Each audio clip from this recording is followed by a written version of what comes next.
រុនសួស្តីប្រលឹមស្រាំងថ្ងៃច័ន្ទទី30ខែ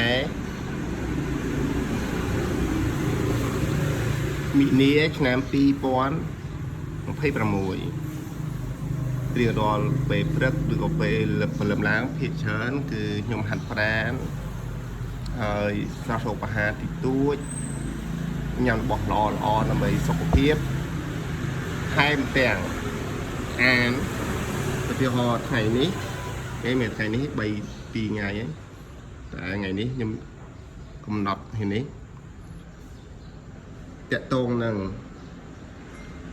តម្រាប្រព័ន្ធគ្រប់គ្រងការស្រាវជ្រាវនិងអភិវឌ្ឍរបស់កម្ពុជា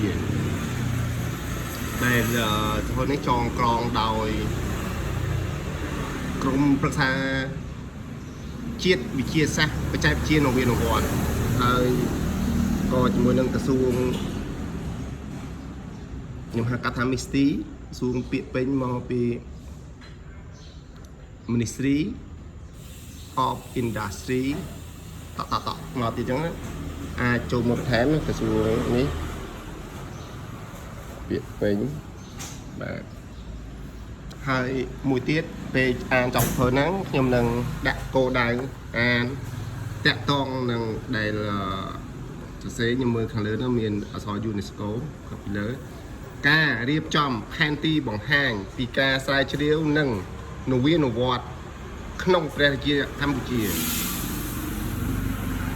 អញ្ចឹងអានេះគឺអាស៊ាននឹងមូលតំបន់នេះហើយនេះកម្ពុជាផែនទីនៃនវានុវត្តន៍ Digital វិទ្យាសាស្ត្របច្ចេកវិទ្យាផ្សេងៗហ្នឹងគឺងាកមកកម្ពុជាដែលគម្រោងនេះគឺមានច្រើនស្ថាប័ននិងច្រើនប្រទេសចូលរួមជាចំណែកមួយដែលយើងធាតចូលវិធីកែប្រែឲ្យអាស៊ានយើងមានការវិវត្តន៍ហើយបច្ចេកវិទ្យាក៏មិនឆ្ងាយពីធម្មជាតិនិងបរិស្ថានដែរតើតោងនឹងអាហារតើតោងនឹងអីផ្សេងហ្នឹងគឺជាទ្រព្យសំខាន់ដែលប្រជាពលរដ្ឋដែលប្រជាជនដែលប្រជារាស្ត្រយើងជាមនុស្សគ្រប់គ្នាត្រូវតែទទួលបានតើតោងរបស់អាហារតើតោងនឹងចំណេះដឹងតើតោងនឹងបរិស្ថាននៃការរស់នៅហ្នឹងគឺដើមឈើផ្សេងណាហើយខ្ញុំជាអ្នក digital តែភាគច្រើនខ្ញុំទៅណាមកណាកម្រកាន់ទូរស័ព្ទវិញខ្ញុំកាន់តែកាតរបស់ខ្ញុំនឹងមួយទេហើយកាតរបស់ខ្ញុំនេះ scan ទៅមានសញ្ញា verify QR នេះចង់ទៅ Telegram ចង់ទៅ Facebook ចង់ទៅ TikTok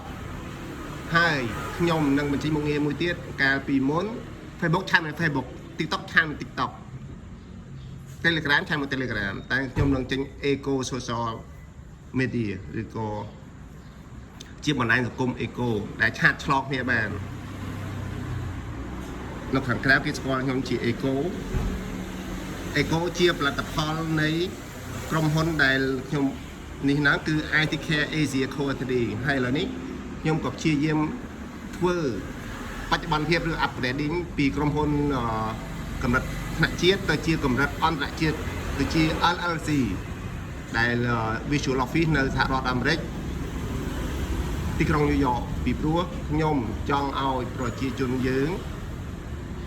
រួមទាំងខ្ញុំផងដែរគ្រួសារខ្ញុំបងប្អូនខ្ញុំ